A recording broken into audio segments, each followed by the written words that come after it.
السلام علیکم، بسم اللہ الرحمن الرحیم۔ آج میری ویڈیو کا عنوان ہے فرعون کی معلومات۔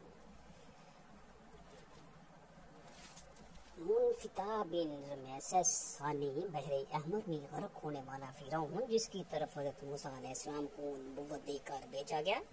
قرآن میں حضرت موسیٰ کے ذکر میں دو فرعونوں کا ذکر ہے۔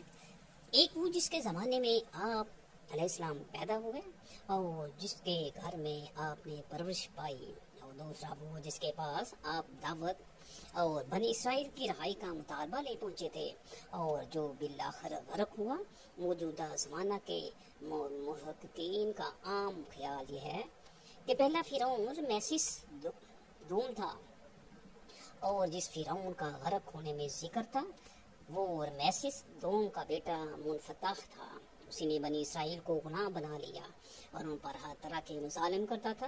1491 قبل مسیح میں جب فرعون مصر نے موسیٰ اور ان کی قوم کا پیچھا کیا کہ انہیں ختم کر دے، اور اچانک ایسا مقام آیا کہ آگے صرف سمندر تھا اور پیچھے فرعون کا لشکر، بھاگنے کا کوئی راستہ نہ تھا، تب اللہ نے حضرت موسیٰ کو حکم دیا کہ اپنا عصا مبارک سمندر میں مارو۔ انہوں نے ایسا ہی کیا، اور دیکھتے ہی دیکھتے سمندر دو حصوں میں بٹ گیا اور اتنا لمبا راستہ بن گیا کہ پوری بنی اسرائیل قوم اپنے مال و اسباب سمیت یہاں سے گزر گئی۔ مگر جب فرعون مصر نے، جو کہ خود کو خدا کہتا تھا، اور اس کے لشکر نے گزرنے کی کوشش کی تو سمندر واپس آ کر مل گیا جیسے پہلے موجود تھا، اور سارے کا سارا لشکر فرعون سمیت غرق ہو گیا۔ اس طرح سے ڈوب کر مرنے کے بعد سمندر نے صرف فرعون کی لاش کو سمندر سے باہر پھینک دیا، جبکہ باقی لشکر کا کوئی نام و نشان نہ ملا، اور یوں آہستہ آہستہ کر کے وقت گزرتا گیا۔ مصریوں میں سے کسی شخص نے ساحل پر پڑی اس کی لاش کو پہچان کر موجودہ فرعون کے دربار میں بتایا، سو فرعون کی لاش کو محل پہنچایا گیا۔ درباریوں نے مسالے لگا کر اسے پوری شان و شوکت اور احترام سے تابوت میں رکھ کر محفوظ کر لیا۔ کمال کا اتفاق ہے کہ پوری زمین پر اس وقت صرف ایک وہی قوم تھی جسے مسالے لگا کر لاشوں کو محفوظ کرنے کا ہنر آتا تھا۔ ایسا لگ رہا تھا کہ اس قوم نے اسی دن کے لیے ہی سب سیکھا تھا۔ فرعون مصر کی لاش کو مسالے لگا کر محفوظ کرنے کے عمل کے دوران ان سے غلطی ہو گئی، اور وہ غلطی یہ تھی کہ فرعون کیونکہ سمندر میں ڈوب کر مرا تھا، اور مرنے کے بعد کچھ عرصے تک پانی میں رہنے کی وجہ سے اس کے جسم پر سمندری نمکیات کی ایک تہ جم گئی تھی۔ سو مصریوں نے اس کی لاش پر نمکیات کی وہ تہ اسی طرح سے رہنے دی اور اسے ایسے ہی مسالے لگا دیے۔ وقت گزرتا گیا، زمین اور آسمان نے بہت سارے انقلاب دیکھے، جس کی گرد کے نیچے سب کچھ دب گیا، حتیٰ کہ فرعونیوں کی حنود شدہ لاشیں بھی زمین کے تہوں کے اندر چھپ گئی۔ ان کے نام صرف کتابوں اور ان کی تعمیرات و شان و شوکت لوگوں کے ذہنوں کے اندر ہی رہ گئے۔ اس کے علاوہ ان کا بنایا گیا سب کچھ ختم ہو گیا۔ اس واقعے کے 2000 سال کے بعد اس دنیا میں اللہ کے آخری نبی حضرت محمد صلی اللہ علیہ وآلہ وسلم تشریف لائے، اور ان پر نازل ہونے والی آخری کتاب کے اندر انسانوں کی عبرت کے لیے فرعونوں کے قصے بڑی تفصیل کے ساتھ بیان کیے گئے، اور اسی سلسلے میں فرعون کے جسم کو محفوظ کرنے کے بارے میں بھی ایک آیت نازل ہوئی، جس کے اندر اللہ پاک نے واضح طور پر بتایا کہ ہم تیرے جسم کو آنے والی انسانوں کے لیے عبرت بنا کر محفوظ کر لیں گے۔ اس آیت مبارکہ کے سچائی پر تمام مسلمانوں کو یقین تو تھا، لیکن وہ یہ سمجھنے سے قاصر تھے کہ خدائی کا دعویٰ کرنے والے کی لاش بلا کہاں محفوظ کی گئی ہوگی، اسے کیسے عبرت کا نشان بنایا جائے گا، کون اس کی تصدیق کرے گا۔ یہ اتنا نازک معاملہ تھا کہ قرآن پاک کے اندر بیان کیے گئے اللہ کے تمام الفاظ میں سے اگر صرف یہ ایک آیت مبارکہ بھی یا اللہ کا یہ دعویٰ نعوذ باللہ غلط ثابت ہو جاتا تو غیر مسلم کفار کے سامنے مسلمان کس منہ سے باقی قرآن آیات کا دفاع کرتے، مگر یہ اللہ تعالیٰ کا کلام ہے جس کے اندر شک کی کوئی گنجائش نہیں۔ اسی لیے ہر دور کے اندر اس نے اپنے آپ کو اور اپنے ایک لفظ کو منوایا ہے۔ 1871 عیسوی میں مصر کے ایک شہر الغورنیا سے تعلق رکھنے والے غریب اور معمولی چور احمد عبد الرسول کو فرعونیوں کی حنود شدہ لاشوں کی طرف جانے کا خفیہ ترین راستہ مل گیا۔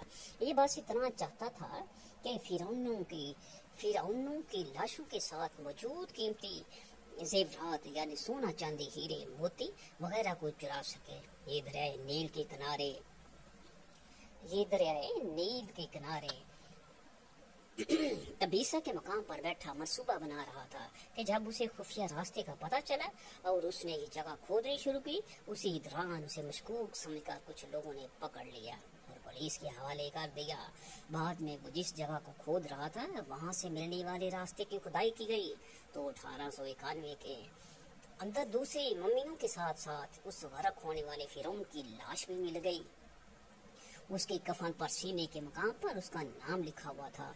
इन मम्मियों को माहिरीन अपने साथ काहरा ले गए, जहां उसका तफसील से जायजा लिया गया तो फिरौन वाली मम्मी व जमी हुई नमकियात की तय से इस बात की तस्दीक हो गई कि ये वही फिरौन है जिसे पानी में गरक करके निशान ने इबरत बनाने का वादा किया था। पूरी दुनिया में खलबली मच गई। उसकी तस्दीक के लिए पूरी दुनिया के आसारे कदीमा के माहिर और साइंसदान मिस्र की तरफ चल पड़े।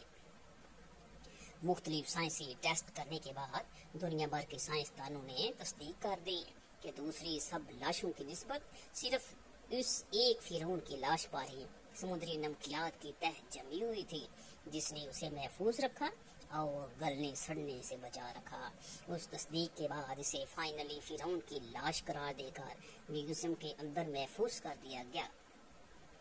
1982 में ये मम्मी खराब होने लगी तो उस वक़्त की मिस्री हुकूमत ने फ्रांस की कमको दरख्वास्त की कि उसे खराब होने से बचाया जाए और जदीद साइंसी इंस्ट्रूमेंट्स की वजह से उसकी मौत की वजह को भी मालूम किया जाए।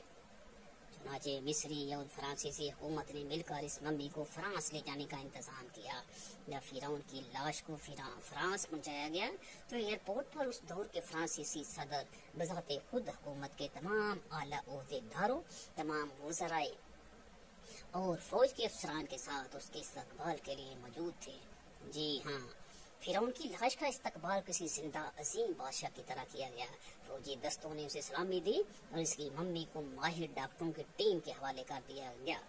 उस टीम के सरबराह थे डॉक्टर मोरिस बोकाए, जो मजहबी तौर पर क्रिश्चियन थे। जब माइक्रोस्कोपिक टेस्टों के जरिए मम्मी के तमाम असा का बारीक बीनी से जायजा लिया गया तो मालूम हुआ कि उसकी लाश और जिस्म के अंदर समुद्री ज़र्रात अभी तक मौजूद हैं। यानी ये कन्फर्म है कि उसकी मौत समुद्र में डूबने की वजह से ही हुई थी, क्योंकि समुद्री पानी के अंदर ही इस कदर नमकियात पाई जाती है।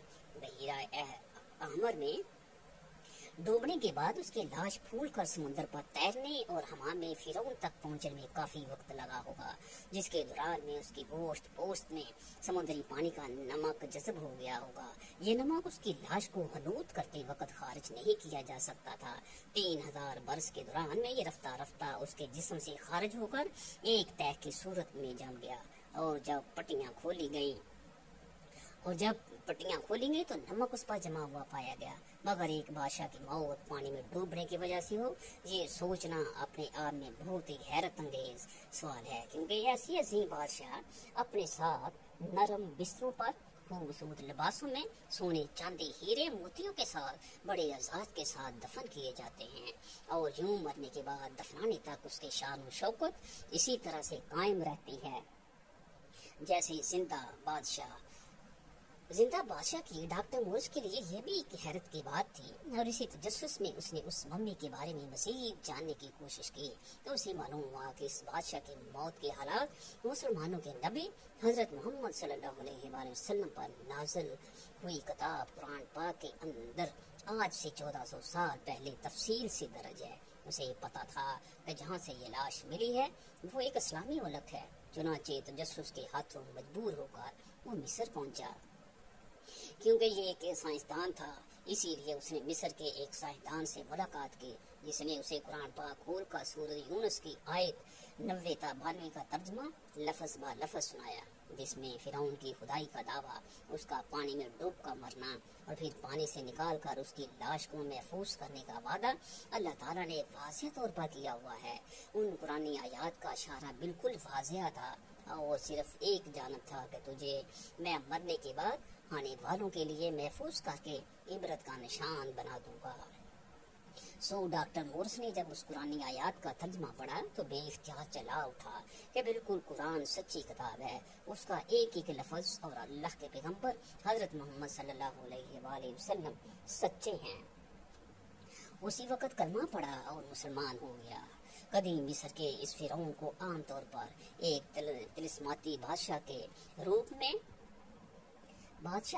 में पेश किया जाता है, जो बड़े रूब और जलाल वाला और मजबूत जिस्म का मालिक था। लेकिन एक तवील साइंसी तहकीक के बाद अब उसकी असलियत दुनिया के सामने आ गई है, क्योंकि माहिरीन आसार कदीमिया, तारीख दानों, साइंसदानों और मेडिकल साइंस के माहिरीन ने मिलकर मिस्री शहर के अंदर फिरौन के मकबरों के शहर में मौजूद ढांचे पर जदीद टेक्नोलॉजी से रिसर्च की और सुपर कंप्यूटर की मदद से 2000 जिस्मानी नकूश की मदद से उसके जिस्म के खद्दो खाल की तस्वीर को तैयार किया।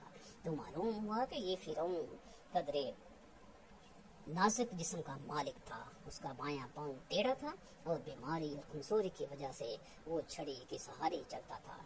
उसके बाप और उसके माँ के DNA के नमूनों से ये साबित हुआ है कि उसके माँ बाप आपस में बहन भाई थे। माहिरीन का कहना है कि उस फिरौन की जिस्मानी खामियों, कमजोरियों की वजह भी यही थी कि उसके माँ बाप का आपस में दरअसल बहन भाई का रिश्ता था। ये फिरौन आज से तकरीबन 3500 साल कबल मिस्र का हुक्मरान था और उस वक़्त की रस्म के मुताबिक हर फिरौन की लाश के साथ शाही इस्तेमाल में रहने वाली कुछ चीज़ें भी साथ दफन कर दी जाती थी।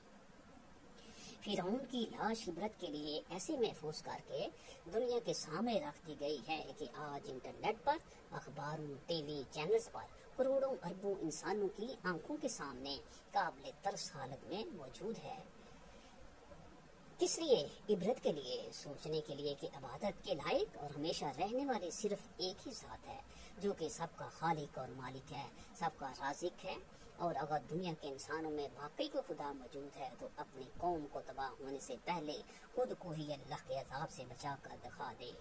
अल्लाह से दुआ है कि वो हमें हर किस्म के फितने से महफूज बनाकर नबी आखिर ज़मां हज़रत मोहम्मद सल्लल्लाहु अलैहि वसल्लम और अहले बैत का सच्चा पक्का आशिक बनाए।